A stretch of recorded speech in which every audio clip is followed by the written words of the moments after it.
Hi folks, I've written an article called What's Really Happening in Venezuela, because it seems that a lot of what we've been told in the mainstream corporate media isn't true. Or, to be fair, we can say it's from one point of view. It's from the point of view of the American government, of conservatives, of the Venezuelan opposition. But in various factual ways, it appears to be not true.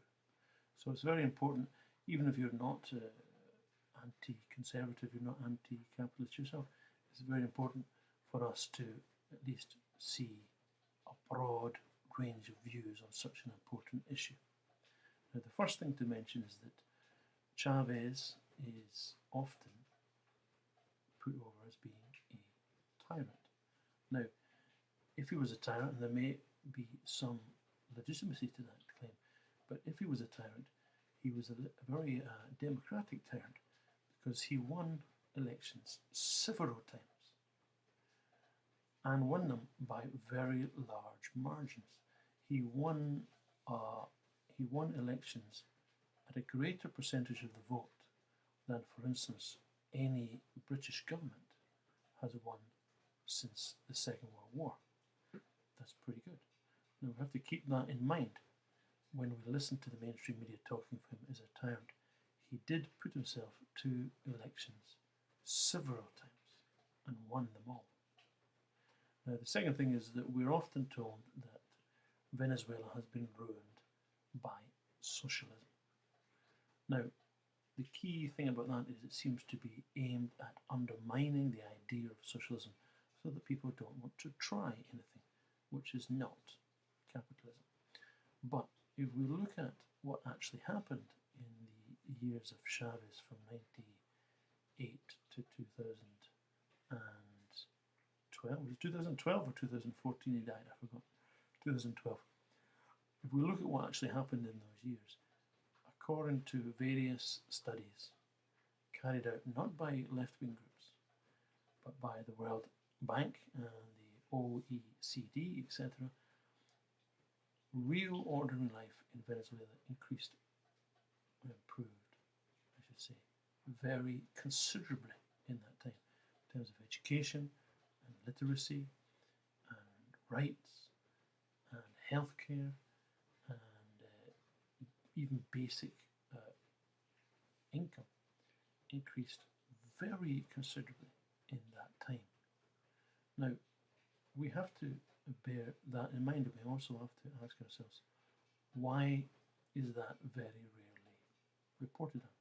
There was a study in the University of West England which indicated that out of 304 reports by the BBC on Venezuela, only 3 of them had mentioned those positive improvements. Is that fair? Is that biased? It doesn't seem to be. Now, a third thing which is often mentioned is that the present President Maduro